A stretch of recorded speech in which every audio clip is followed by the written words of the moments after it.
Good morning dear friends, ડીએફએસુ ચેનલમાં આપ સૌ વિદ્યાર્થી મિત્રોનું હાર્દિક સ્વાગત છે। આપણે ભણી રહ્યા છીએ ધોરણ 10 ગણિત। એમાં આજે આપણે અભ્યાસ કરવાના છે ચેપ્ટર નંબર 5 સમાંતર શ્રેણી અને એમાં સ્વાધ્યાય 5.2 માં દાખલા નંબર 12, 13, 14 અને 15 આજે આપણે શીખીશું। તો મિત્રો પ્રશ્ન 12 એમાં કીધું છે બે સમાંતર શ્રેણીના સામાન્ય તફાવત સમાન છે। બે શ્રેણી તમારી પાસે છે સમાંતર શ્રેણી અને એનો બંને શ્રેણીનો જે સામાન્ય તફાવત છે એ કેવો છે? બંનેમાં સરખો છે, એટલે બંનેનો ડી સમાન છે। તેમના 100મા પદનો તફાવત એટલે પ્રથમ સમાંતર શ્રેણી અને બીજા સમાંતર શ્રેણીનો જે 100મું પદ આવે એનો તફાવત 100 હોય તો 1000મા પદનો તફાવત કેટલો થાય? તો ચાલો આપણે સ્ટાર્ટ કરીએ।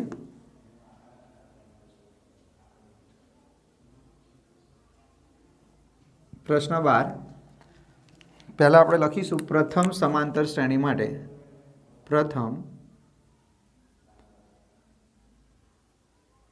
સમાંતર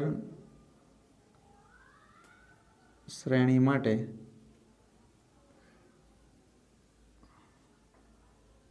પ્રથમ પદ બરાબર a અને સામાન્ય તફાવત बराबर डी। आ समांतर श्रेणी है प्रथम समांतर श्रेणी। अहींया कीधुं छे बे समांतर श्रेणी है तो हवे लखवानुं बीजी समांतर श्रेणी माटे बीजी समांतर श्रेणी माटे हवे बीजी समांतर श्रेणी माटे प्रथम पद हवे मित्रों अहींया जो अहींया तमे प्रथम पद शुं धार्युं छे ए એટલે આનું પ્રથમ પદ કેવું આવશે? અલગ લખવું પડશે। અહીંયા તમે એ લખશો, અહીંયા પણ માની લો કે મેં એ લખી દઉં, બરાબર?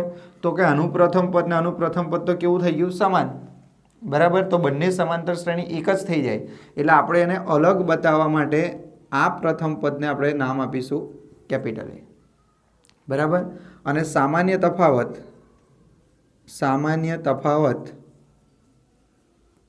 બંનેનો સમાન જ છે।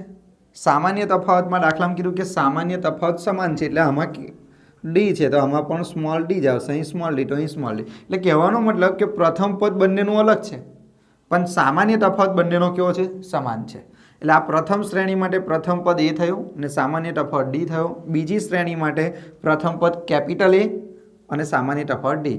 એટલે કે આ બંને સમાન છે પણ આ બંને કેવા છે? અલગ છે। હવે શું કીધું છે? તેમના 100મા પદનો તફાવત, તેમના 100મા પદનો તફાવત 100 છે। દાખલામાં કીધું છે કે તેમના 100મા પદનો તફાવત કેટલો છે? 100। એટલે 100મું પદ એટલે મિત્રો 100મું પદ એટલે આનું 100મું પદ એટલે કયું થાય? એ 100 અને આનું 100મું પદ એટલે કયું થાય? કેપિટલ એ 100 અને તફાવત એટલે શું કરવું પડે? બાદ બાકી, બરાબર કેટલા થાય? 100। આ સમજો મિત્રો, આ સમીકરણ કઈ રીતે બન્યું તમને કીધું છે દાખલામાં કે તેમના 100મા પદનો તફાવત, તફાવત એટલે બાદ બાકી, એટલે કે આનું 100મું પદ માઇનસ આનું 100મું પદ બંનેની બાદ બાકી કરે તો કેટલા મળે આપણને? 100 એવું કીધું છે। તેમના 100મા પદનો તફાવત, તફાવત એટલે બાદ બાકી, કોની વચ્ચે બાદ બાકી કરવાની? 100મા પદની બાદ બાકી। 100મું પદ જે છે તો કોનું? તો કે પ્રથમ સમાંતર શ્રેણીનું 100મું પદ અને બીજી સમાંતર શ્રેણીનું 100મું પદ, એ બંનેનો તફાવત કેટલો છે? 100।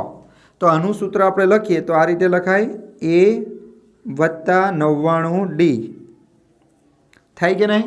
અહીં 100 છે તો અહીં 99 આવી જાય, અહીં માઇનસ કૌંસમાં અહીંયા શું થશે? કેપિટલ એ વત્તા 100 એટલે કેટલા? 99 ડી બરાબર કેટલા? 100 માટે a વત્તા 99 ડી કૌંસની બહાર કયું ચિહ્ન છે? માઇનસ। તો કૌંસ કાઢી નાખીએ તો અંદરનું ચિહ્ન ચેન્જ થશે, બરાબર 100। તો આ બંને કટ થઈ જશે તો આપણો જવાબ આવશે a માઇનસ a 100। આપણને આ એક સમીકરણ મળ્યું, બરાબર? એટલે કે આનું પ્રથમ પદ માઇનસ આનું પ્રથમ પદ બરાબર કેટલા થાય 100। હવે શું કીધું છે તે જુઓ, 1000 માં પદનો તફાવત શોધો। 1000 માં પદનો તફાવત. તો 1000 માં પદનો તફાવત કેવી રીતે શોધાય? તો આનું 1000મું પદ માઇનસ આનું 1000મું પદ, આ આપણે શોધવાનું છે.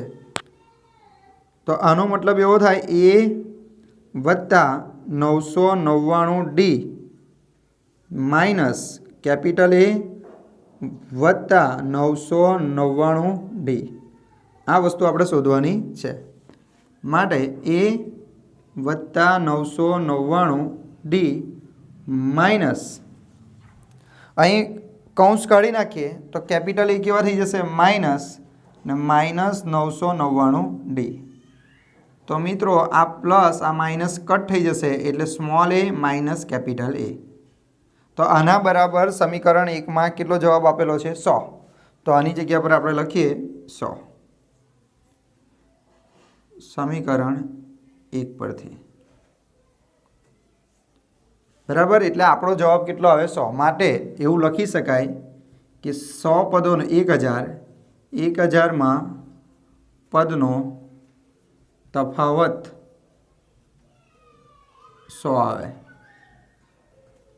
બરાબર છે. આ તમારો દાખલા નંબર 12 થયો. ફરીવાર સમજાવી દઉં છું આખો દાખલો. બરાબર, કે પ્રથમ સમાંતર શ્રેણીમાં આપણે પ્રથમ પદને એ ધાર્યું અને સામાન્ય પદ તફાવતને ડી ધાર્યું. બીજી સમાંતર શ્રેણી માટે પ્રથમ પદને કેપિટલ એ ધારવાનું, એટલે આની કરતાં અલગ ધારવાનું. અહીં કેપિટલ એની જગ્યા પર A1 પણ ધારી શકો છો. અને સામાન્ય તફાવત બંનેનો સમાન કીધો છે તો અહીં ડી ધાર્યો તો અહીં પણ સ્મોલ ડી જ ધારવો પડશે. પછી કીધું છે 100માં પદનો તફાવત, એટલે કે આનું 100મું પદ અને આનું 100મું પદ, એ બંનેનો તફાવત કેટલો થાય? 1000. આનું સૂત્ર કેટલું થાય? A વત્તા 99D. આનું સૂત્ર કેટલું થાય? A વત્તા 99D. કૌંસ કાઢી નાખો એટલે આ બંને કટ થઈ જશે તો સ્મોલ એ માઇનસ કેપિટલ એ બરાબર 100. એવી જ રીતે તમને શું પૂછ્યું છે દાખલામાં? 1000માં પદનો તફાવત. તો 1000માં પદનો તફાવત એટલે એ 1000 માઇનસ કેપિટલ એ 1000. બંનેની બાદબાકી કરવાની, બંનેના સૂત્ર લખો. આ ડી કટ થઈ જશે એટલે પાછો જવાબ કેટલો આવી જશે? 100. પ્રશ્ન 13 માં કીધું છે 3 અંકની કેટલી સંખ્યા 7 વડે વિભાજ્ય થાય? 3 અંકની સંખ્યા આપણે લેવાની છે.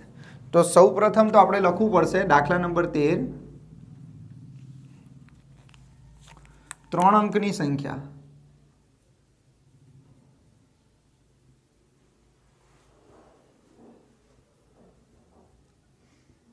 ભાઈ 3 અંકની પહેલી સંખ્યા કઈ? 100, 101, 102, 103 ડેશ ડેશ ડેશ, છેલ્લી સંખ્યા કઈ? 999. આ કઈ સંખ્યા થઈ? 3 અંકની સંખ્યા. પરંતુ આપણે 3 અંકની સંખ્યા તો જોઈએ જ છે, પણ આપણે 3 અંકની કેવી સંખ્યા જોઈએ છે? 7 વડે વિભાજ્ય હોય તેવી. તો આપણે એવું લખવું પડે 3 અંકની 7 વડે વિભાજ્ય સંખ્યાઓ. 7 વડે વિભાજ્ય સંખ્યાઓ. આનો મતલબ શું થાય? 3 અંકની જ સંખ્યા હોવી જોઈએ, પણ એ કેવી? 7 વડે એને ભાગી શકાતી હોવી જોઈએ. હવે 3 અંકની પહેલી સંખ્યા કઈ છે? 100. તો શું 100 ને આપણે 7 વડે ભાગી શકીએ? તો કે ના ભાગી શકીએ. જો 100 ને આપણે 7 વડે ભાગીએ, બરાબર, તો અહીંયા આપણે લખીએ 100. બરાબર, એને 7 વડે ભાગીએ, 7 એકુ 7, 10માંથી 7 જાય તો કેટલા? 3, 0, 7 ચોક 28, કેટલા વધ્યા? 2. બરાબર, એટલે 100 ને આપણે ભાગી શકતા નથી. એટલે હવે કેટલા લેવાના? 101. ચાલો 101 ને આપણે ભાગી શકીએ તો કે 7 વડે ભાગીએ તો 7 એકુ 7, કેટલા વધ્યા? 3, એટલે કેટલા થયા? 31. બરાબર, હવે 7 ચોક 28 તો કેટલા વધ્યા? 3. બરાબર, એવી રીતે હવે કેટલા લેવાના આપણે? 102 લેવાના. 102 ને આપણે 7 વડે ડિવાઈડ કરી દેવાના. બરાબર, તો 7 એકુ 7, કેટલા વધ્યા? 3, 2. બરાબર, તો અહીંયા શું કરવાનું? 7 ચોક 28, કેટલા વધ્યા? 4. એને પણ નહીં ભાગી શકાય એટલે હવે કેટલા લેવાના? 103, 104, 105. ને એવું ના કરવું હોય મિત્રો તો આપણને કઈ રીતે ખબર પડે કે 7 વડે સૌ પ્રથમ વિભાજ્ય સંખ્યા કઈ છે? તો જો 7 વડે વિભાજ્ય સંખ્યાઓ કઈ રીતે? તો પહેલી સંખ્યા 7 વડે વિભાજ્ય આવશે 105. 105 ને તમે ભાગી શકશો. 101 100 ને પણ નહીં ભગાય, 101 ને પણ નહીં ભગાય, 102 ને પણ નહીં ભગાય, 103 ને પણ નહીં ભગાય, 104 ને પણ નહીં ભગાય. બરાબર, એ કેવી રીતે એ સમજાવું છું. જો તમારે એક રીત કરવાની, આવો જ્યારે પણ દાખલો હોય ને ત્રણ અંકની કે વિભાજ્યવાળો દાખલો જ્યારે પણ પૂછાય તો તમારે પ્રથમ સંખ્યાને આ રીતે ભાગાકાર કરી દેવાનો 100 ભાગ્યા 7 7 એકુ 7 કેટલા વધ્યા 3 0 7 ચોક 28 એટલે અહીં કેટલા વધ્યા 2 તો અહીંયા 2 છે ને તો અહીં કેટલા છે 7 તો અહીં 2માં કેટલા ઉમેરો તો 7 થાય તો કે 2માં આપણે 5 ઉમેરે તો કેટલા થાય 7 થાય તો આપણે અહીં 5 ઉમેર્યા ને તો આ 100માં 5 ઉમેર દો એટલે કેટલા 105 તો પ્રથમ સંખ્યા તમારી વિભાજ્ય કઈ આવે 105 પ્લસ કરવાનું ખ્યાલ આવે છે શું કરાવું છું આનો ભાગાકાર કર્યો તો તમારી શેષ કેટલી આવી શેષ તમારી આવી 2 હવે આપણે 7 વડે વિભાજ્ય લાવવાના છે એટલે અહીંયા 7 આવવા જોઈએ તો અહીં 7 લાવવા માટે એને અહીં કેટલા પ્લસ કરવા પડે 5 તો અહીંયા આ 100માં પણ કેટલા કરી દો 5 પ્લસ કરી દો તો કેટલા થાય 105 તો પ્રથમ વિભાજ્ય સંખ્યા કઈ 5 હવે 7 વડે વિભાજ્ય છે એટલે આમાં 7 7 ઉમેરતું જવાનું એટલે પછી આવશે 112 119 10 10 10 હવે છેલ્લી કઈ સંખ્યા તો 999 ને ભાગાકાર કરવાના 999 ને 7 વડે 7 એકુ 7 2 વધ્યા 9 7 ચોક 28 1 વધ્યા 9 7 દુ 14 એટલે અહીં કેટલા વધ્યા 5 આમાં ઉલટું કરવાનું મિત્રો અહીંયા કેટલા છે 5 બરાબર છે અહીં કેટલા છે 7 તો અહીંયા તમારો જે શેષ આવે ને શેષ અહીં ધ્યાન આપો અહીંયા જે શેષ આવે ને એ શેષ આમાંથી શું કરી દેવાનો માઇનસ કરી દેવાનો તો 999માંથી 5 માઇનસ થાય તો 900 ને કેટલા 94 તો તમારી છેલ્લી સંખ્યા કઈ આવે 994 બરાબર છે જ્યારે છેલ્લી સંખ્યા લો તો જે શેષ આવે તે શું કરી દેવાનો બાદ કરી દેવાનો એટલે તમને 7 વડે વિભાજ્ય છેલ્લી સંખ્યા મળી જાય અને પ્રથમ સંખ્યા કરવી હોય તો એને ભાગ્યા 7 કરવાના જે જવાબ આવે તેમાં ચેક કરવાનું બરાબર છે આમાં કેટલા ઉમેરો તો 7 થાય તો કે 5 તો 5 અહીંયા શું કરવાના પ્લસ કરવાના અને આ બાજુ જે શેષ વધે તે શું કરી દેવાની માઇનસ તો આ પહેલી સંખ્યા કે જેને 7 વડે ભાગી શકાય અને આ છેલ્લી સંખ્યા કે જેને 7 વડે ભાગી શકાય હવે શું કીધું છે તે જોઈએ શોધવાનું શું કીધું છે કે 3 અંકની કેટલી સંખ્યા 7 વડે વિભાજ્ય કેટલી સંખ્યા એટલે n શોધવાનો છે તો અહીંયા આપણે a બરાબર શું લખી શકીએ 105 d બરાબર કેટલા લખી શકીએ 112 માઇનસ 105 એટલે કેટલા થાય 7 જ થાય અને છેલ્લું પદ આપણું કયું છે an બરાબર 994 હવે બે રીતે દાખલો ગણાય પહેલાં તો અહીંયા તમારે n શોધવાનો છે તો ડાયરેક્ટ સૂત્ર an બરાબર માઇનસ a છેદમાં d વત્તા કેટલા કરી દેવાના 1 તો an બરાબર કેટલા છે 994 માઇનસ 105 d એટલે કેટલા 7 વત્તા 1 તો 994માંથી 105 તમે બાદ કરી દો બરાબર છે તો 994 આપણે અહીંયા લખીએ એમાંથી 105 આપણે બાદ કરીએ તો અહીં 8 આવશે અહીં 10 એટલે 14 એટલે 9 8 અને અહીં 8 889 ભાગ્યા 7 વત્તા 1 આનો ભાગાકાર કરો 889 ને 7 વડે ભાગી નાખો 7 એકુ 7 1 વધ્યા 18 7 દુ 14 4 વધ્યા 9 7 7 49 એટલે 127 વત્તા 1 તો તમારો જવાબ આવે 128 બરાબર છે ને બીજી રીતે જો દાખલો કરવો હોય તો સૂત્ર લખી દેવાનું anનું a વત્તા n માઇનસ 1 ઇન્ટુ d આ બીજી રીત બરાબર an બરાબર કેટલા લઈ લેવાના છેલ્લું પદ આ છેલ્લું પદ એટલે an કહેવાય ને a બરાબર કેટલા 105 n માઇનસ 1 d બરાબર કેટલા 7 105 ને આ બાજુ લાવો તો n માઇનસ 1 ઇન્ટુ 7 તો આમાંથી 889 બાદ બાકી n માઇનસ 1 7 7 ને આ બાજુ લાવો 889 ભાગ્યા કેટલા 7 n માઇનસ 1 આનો ભાગાકાર કરે તો કેટલા આવે 127 બરાબર n માઇનસ 1 127 માઇનસ 1 ને આ બાજુ લાવો તો પ્લસ બરાબર n માટે n બરાબર 128 એટલે 3 અંકની કેટલી સંખ્યા 7 વડે વિભાજ્ય હશે 128 માટે જવાબ લખવાનો માટે 3 અંકની 128 સંખ્યા 128 સંખ્યા 7 વડે વિભાજ્ય હશે બરાબર છે નહીં તો મિત્રો તમે જો આ 105 તમને ના ખબર પડે તો શું કરવાનું પહેલાં આને ભાગી જવાનું બરાબર છે 0 આવે છે નહીં આવતું તો આને ભાગવાનું 0 આવે છે ના આવે તો આને ભાગી નાખો 0 આવે છે આને ભાગો 0 આવે ને તમે કોઈ પણ સંખ્યાનો ભાગાકાર કરો ને 0 આવે એટલે તમારી શું કહેવાય પ્રથમ સંખ્યા. એવી રીતે છેલ્લેથી ચાલુ કરો. છેલ્લી સંખ્યા 999 ને ભાગાકાર કરો 0 આવે છે નહીં આવતું. 998 997 996 95 94 એટલે 94 0 આવી જશે એટલે આ તમારી છેલ્લી સંખ્યા. તો આ તમારો દાખલો બરાબર. એવી જ રીતે હવે પ્રશ્ન 14.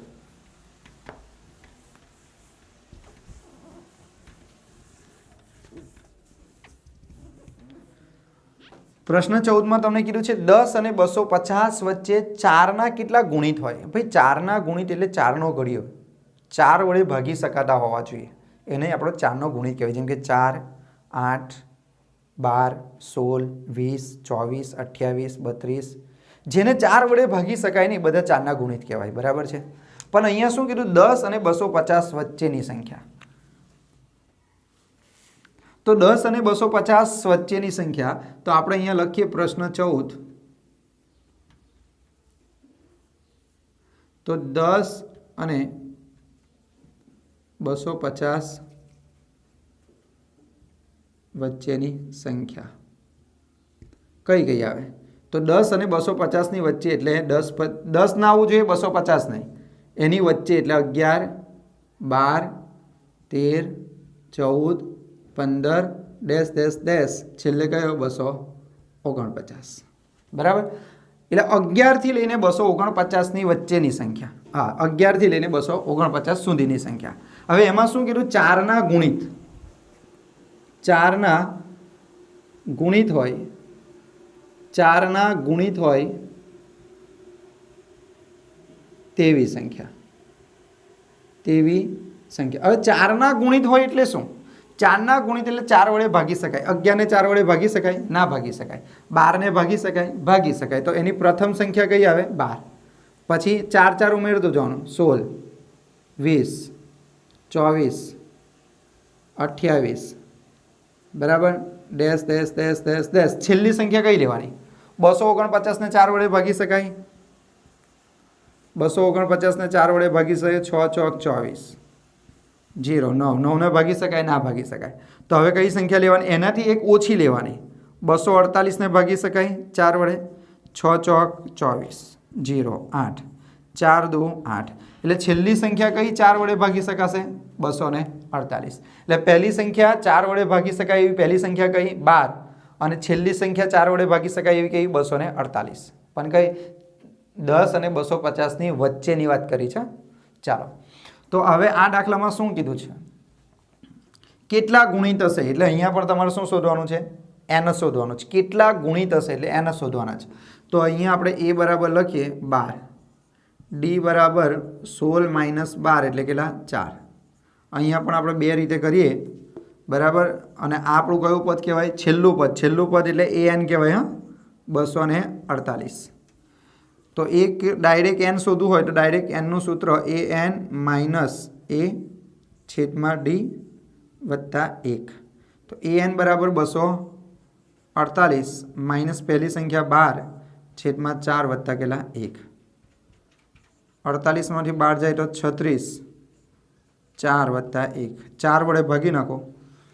4 5 20 તો 4 9 36 વત્તા કેટલા? 1. એટલે અહીં જવાબ આવી ગયો 60. એટલે 10 અને 250 વચ્ચેની 4ના ગુણિત કેટલા મળશે તમને? 60. બીજી રીતે તમારે શોધવું હોય અથવા કરીને બીજી રીત તો આ સૂત્ર મૂકી દેવાનું a plus n minus 1 into d. તો અહીંયા કેટલા છે? 248. અહીંયા આવશે 12 n માઇનસ 1. અહીં કેટલા? 4. આ 12 ને આ બાજુ લઈ આવો તો 248 માઇનસ 12 બરાબર n માઇનસ 1 ઇન્ટુ 4. તો 12 એટલે 236 અને આ 4 ને છેદમાં લઈ લો n માઇનસ 1. તો અહીંયાનો ભાગાકાર એટલે 59. આ માઇનસ 1 આ બાજુ લાવો તો પ્લસ 1 બરાબર n બરાબર કેટલા? 60. તમે બંને રીતે ગણી શકો. તમારી જે તમને આ રીત ગમતી હોય તો આ રીત ને આ રીત ગમતી હોય તો આ રીત. એટલે તમારે છેલ્લે જવાબ લખવાનો માટે 10 અને 250 ની વચ્ચે 4ના ગુણિત હોય તેવી સંખ્યાઓ કેટલી મળશે? 60. દાખલા નંબર 15 એમાં કીધું છે એનના કયા મૂલ્ય માટે બે સમાંતર શ્રેણીઓ 63 65 67 અને 3 10 17 એનમાં પદ સમાન થાય. તો મિત્રો અહીંયા બે સમાંતર શ્રેણી આપી છે દાખલા નંબર 15માં तो આપણે લખીએ પહેલાં તો 2 ભાગ કરી નાખીએ.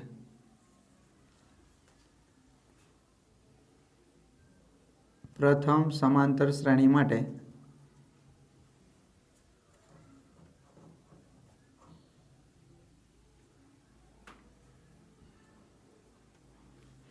તો પ્રથમ સમાંતર શ્રેણી કેટલી છે? 63, 65, 67 ડેશ ડેશ ડેશ.